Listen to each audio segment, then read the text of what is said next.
What are the spoilers of Yellowstone? And being the only black man on the show. Filming in Montana, how do you adapt to that? The way that we have been programmed and conditioned, unfortunately, all of the characters that were the evil ones were dark. Art, as you can tell, it's very powerful in how you're portraying certain places, certain people. I wanted to change the narrative of Africa. Today we have amazing guests. We have Denim Richards from Yellowstone. Kobe. You know. And Victor, who is Emmy nominated. They are here. Let's send them in, yeah. What up, what up? Oh. Yes! Giant entrance. That's right. I know, right? What's up, dude? I love it, I love it. Did it we know? Did it bueno? Thank you. Oh, man. Well, welcome, guys. Thank you so much for coming in. You know, I knew you were coming in, so I did 5 push-ups this morning. Yeah. That's what we're talking about. That's solid. It's a start. No, thanks for having us, guys. We appreciate being here. Looking forward to a great conversation. You know, us being in Africa, from Africa, we wanted to bring some African luxury to you. And as we're taught in the Bantu culture that any time that you go somewhere, you're supposed to bring something. And so I figured what better than our wines that we have. So we have a champagne, but we can't call it champagne. We have to call it a Cap Classique, which means Method Cap Classique. You can't call it champagne because it wasn't made in Champagne, France. It was actually made in Stellenbosch, South Africa. It's a Chardonnay, Pinot Noir, and Pinot Meunier. And then we have one of our most highest selling ones, which is a Cab Shiraz blend. And then we have our cigars. This is the ones that they say that this reminds them, this is the Gordo. So this is the one that they say reminds them of the old school Cuban cigars. You usually don't have to ash it very often. We take this and usually people are able to get the ash pretty much all the way down to the thing. So they're packed very, very tight. Challenge accepted. So we're gonna see. So you should be able to. Should be able to smoke that all the way. If not, I'll give you guys some more cigars. So there it is. With this, a V cut, a straight cut, I say V-cut. V-cut. I think V-cut is the best for every cigar, for me personally. I think that with these as well, that one's gonna be very smooth. You guys like white, red, or champagne this? Do you guys care? I don't care, I'm gonna taste it all, bro. Okay, yeah. It's a present from you, and I gotta have it. So maybe we'll do the palate cleanser first. Yeah. This is seed to seal, African made, correct? There's a couple that are using some ingredients. For example, there's some cigars that we'll use the Cameroonian leaf. There's actually a lot of Cuban cigars now that are actually going to Cameroon looking for the leaf because it's really, really hard to get. And all of our cigars are wrapped in Cameroonian leaf. The tobacco comes from Mozambique, the leaf comes from Cameroon, and then we smoke it in cedar wood from Ghana. And then we'll be on the cover of Cigar Aficionado with my fellow friend and actor Cole Hauser, who plays Rip. It just came in the mail 2 days ago. Oh, it's out. here. It's out. It came in the mail 2 days ago, and he's on the cover with Ghani. Okay, so there you go. Let's dive in. What are the spoilers of Yellowstone? No. Obviously, it was a different year. I mean, the news has come out. Obviously, there's no Kevin. You know, life happens. This is the reality of our industry. You know, I look at entertainment, it's a lot like sports. You know, you have some phenomenal runs, you know, and then, you know, things start to happen, right? And this show is very much like that, but it's, you know, it's changed, I think, everybody's life that has been in it, of it, around it, and a part of it. It is this iteration's last go. Like everything good comes to an end. There'll definitely be other things, but, you know, it is what it is. You know, playing the role of Kobe, correct? And being the only black man on the show.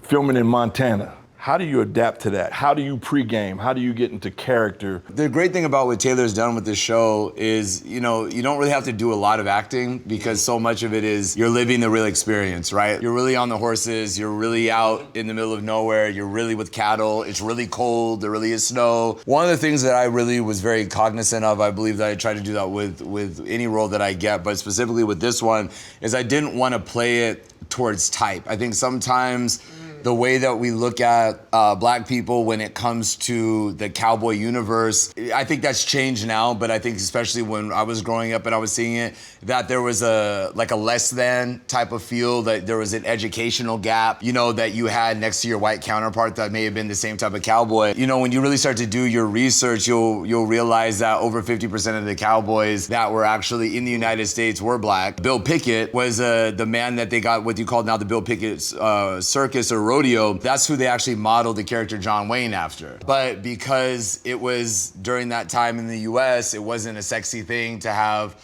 a black man be the face of Hollywood. And so for me, I think that this was a great opportunity to be able to kind of lean into that and not play towards type and just play it like you were just a living person that's having a human experience. But you get to take those experiences and live them out in your characters, so. What about you with Indiana? I mean, how was it growing up coming from Africa to Indiana? Well, you know, I grew up in Malawi, you know, the warm heart of Africa, and I moved to South Bend, Indiana. You know, in Indiana. Very similar. Indiana, you know, the crossroads of America.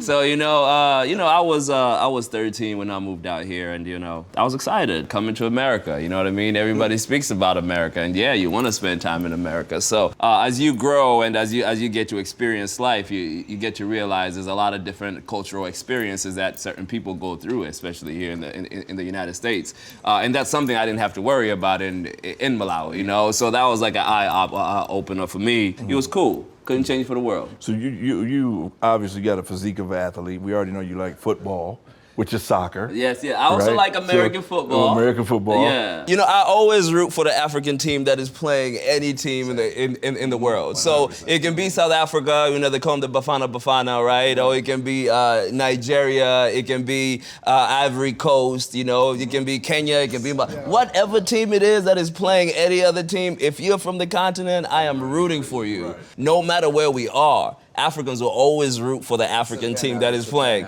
You know what I mean? Because we're one people. We're one continent. So it's absolutely beautiful. We've been in Malawi together, and I, as a kid, grew up in different parts of Togo and Ghana, and the sports doc that you did. How many different countries did you have to go to shoot this? Yeah. And tell us a little bit about that. So yeah, playing fields. It's actually a docuseries that is really, really dear to my heart. It's a docuseries that we did on African athletes. I traveled to 7 different countries, but we shot in 6 countries: Burundi, Gabon, Nigeria, Ghana, Angola, and South Africa. And also took a pit stop in Ethiopia. A lot of people, just like here, but a lot of people in the continent, a lot of them have not visited a lot of the countries outside of where they are. For me, that was the first time I had visited some of these countries. That was the first time I was in Nigeria, first time I was in Ghana. To experience that, but also to see how I can be able to relate to somebody else is pretty much the same, because no matter, like I said, no matter where you're from in Africa,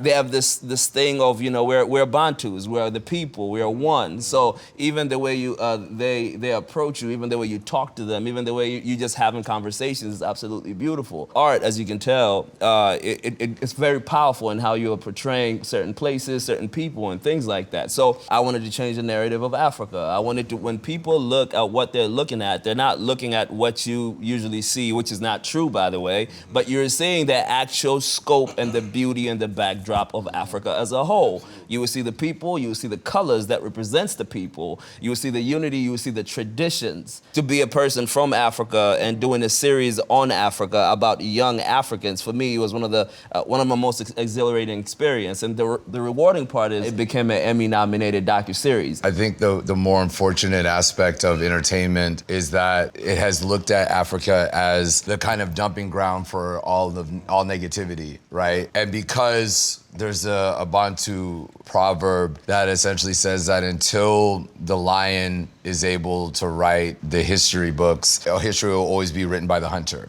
Right? That's kind of what has happened with Africa. When you look at Africa, the first thing that they think about is poverty.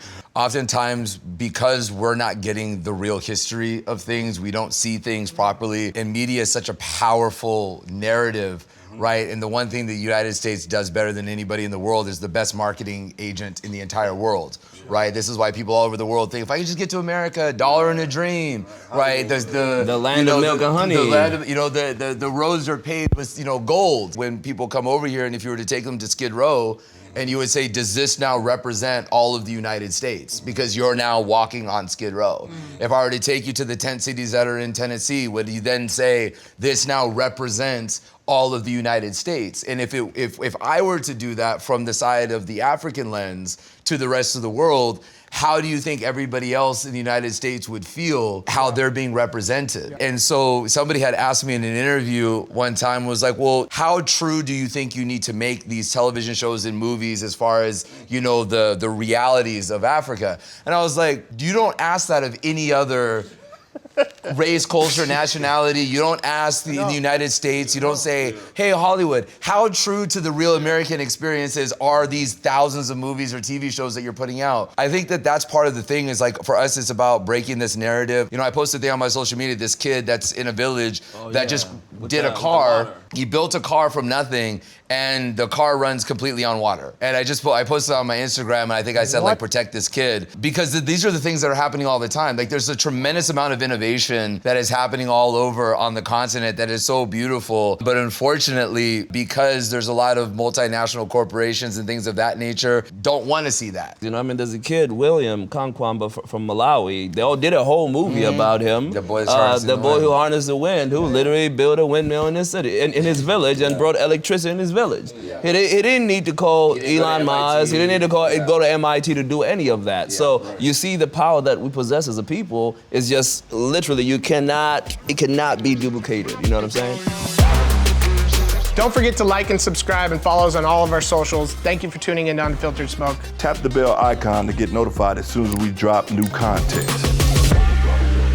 Life outside of acting, clearly you are an advocate for many things. You're now involved with the United Nations a little bit, with Botswana? The African Union. The African Union. Yeah, so I'm an ambassador to Botswana with the African Union. I'm also the director for media, arts, and culture with the African Union Global, which is essentially for the diaspora to help educate and give opportunities to people that are diaspora, meaning anybody that is residing outside of Africa. That opportunity comes with creating cultural events, educational events, to teach people about what's happening inside of the continent. And there's 54 countries in Africa. I accepted that because I wanted to have an opportunity to also help be in the rooms where we're talking about policy. You know, the African Union kind of gets a little bit of I would say a little bit of a negative rap, just because some of the policies are very much stuck in the 60s still. And a lot of the people that are running some of the top things are much older and have benefited from the power structures that are outside of it. And so, you know, when you get other people that are a little bit younger and vivacious and have seen other things, I do believe that there's a time that's coming very quickly where I believe that our diplomacy is probably going to be one of our biggest deterrents. For an example, if someone were to break into your house, shoot the people that you love, tie you up, take all of your stuff away and put them in a car, take them to their house, years later, you're put in prison, now you want to come out of prison, you want your stuff back, and now you have to go get lawyers and attorneys and prove with receipts that those are the things that are residing in their house and this. It becomes very, very challenging to be able to win that when that's not how it was taken. We're going into a very, very interesting time where you're really trying to figure out how do you change a narrative of so many different issues. I think we have to pick 3 major top issues and figure out how we're gonna focus on that. But I believe that's where the diaspora really comes into play. Because the diaspora has, like we're talking about, Africans that reside in America have $2.2 trillion of spending power annually, but own the least, right? And only make up 13% of the population. That would mean that we're the wealthiest Africans that are not in Africa. That's a tremendous amount. I think that's a larger GDP than I think all of India. I believe it's probably larger GDP than even Africa. Putting your money together and creating those institutions and things like that. So that's kind of what one of my bigger things are. And you're bringing a lot of like media back to shooting in Africa and everything too. Like, that's the goal. I know you said something about the NBA. I want to hear it again. Like, I think we need to hear about your idea, which calling out the top 20 NBA players. Yeah, a lot of guys that I know that are close to me, that are athletes, retired athletes, some actors, musicians, everything. They do not take the stand and stand up like you two and bring to attention to everybody to go over there and try to help out. And I mean, I think that's where also the media, like, plays a big role in it, right? So if you're growing up and all you see is, hunger, all you see is war, all you see is et cetera, then you don't want to go there, right? You're scared to go there. But if you represent, Europe or wherever it is as like, this is beautiful, come over here, come vacation here. And when you're growing up mentally, because you've already been mentally, literally screwed in that this is where you need to go, you don't want to go there because it's bad, then that's what usually happens. Right. But I think now we're in a place where a lot of people are very, very curious about the continent. Well, and also to add to that, you're not going to Africa to do Africa a favor. No. You are Africa. Absolutely. Right? Africa is in you. Absolutely. And, Africa doesn't need aid, it needs trade. Yeah. Part of the reason why we're like that. We're not waiting for you to come. Yeah, they're already doing it. Just so right? everybody knows. It's not like we're sitting there, we're yeah. like, oh, come, please. Well, no, but it's facts because, you. In South Africa alone, the real estate market has gone up 15% every single year. Botswana is about 10, 12% every single year. So by the time people actually start to wake up to the idea when they go and they're like, wow, I was, smoked by media for all these years. Now you're coming in with a mindset of I'm either doing them a favor, I'm going for a discount.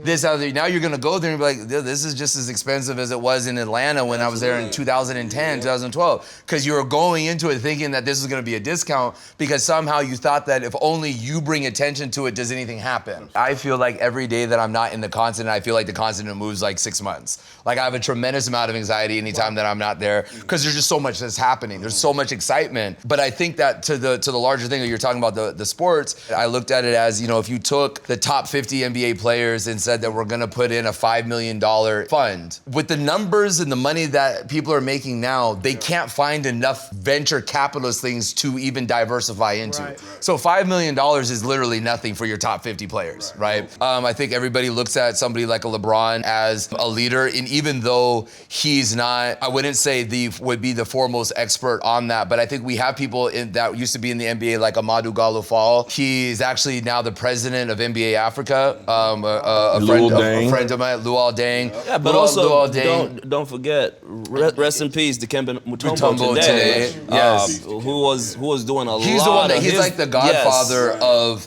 basketball Africa NBA. But if you even take Luol Deng is somebody that went to Sudan and paid for everything for all the Sudanese players, travel, accommodations. So took his money that he made from the NBA, so didn't need a consortium to get together. Was like, I'm not waiting on everybody. I don't want to take a trip to Ibiza in the off season. I'm gonna go back to Sudan and I'm gonna actually build something. And now he's building these massive facilities. But these are people, like our grandparents used to say, you know them by the fruit that they bear, that you don't have to sell them. And I think that we're in a place now where it's about the action. Like you have so much information that is sitting on your phones every single day. And how do you choose to access and disseminate that information? And if you need to be sold on the opportunities, it's it. But see, part of our struggle as black men, especially in America, is that you can tell me a play, an investment play, and I'm gonna ask you and interrogate 1,000 questions, rip it apart, and what happens if I don't get my money back? But if somebody of a different race, ethnic group comes and tells you the exact same thing, how quickly can I, what you say your wire number was? Where should I sign? How do I get into that? And that goes back to the self-hate, the way that we have been programmed and conditioned, unfortunately. That's not even what we wanna feel, but we're like trained to look at us like that. And that even starts all the way from the cartoons. They have all these different things where if you look at your cartoons from a young age, that all of the characters that were the evil ones were dark, right? And all the ones that were saving everybody were light. Yeah. So that is already subconsciously doing that. So when you're watching those things, you're sitting next to you and be like, yeah, you're cool, but like I wouldn't really ever do business with you. And then behind me, I have everybody that doesn't look like me, right? But then you promote, and that's the problem that I have with a lot of people in general is like we have this idea that we're all supposed to be coming together, but we only say that we should all come together when cameras are rolling. And then the moment the cameras stop rolling, we stop because there's nobody being held accountable and there's nobody that's losing money because they're not doing what they said they're gonna do because nobody has a memory. And that's what social media has done. We have no memory, and so because of that, we can't ever hold anybody accountable. Absolutely, and Luol Deng literally showed you the blueprint. of what that looks like. Find a country and go. Show you a whole blueprint, and we're over here rooting for Sudan when they were in the Olympics because you could see how talented they were.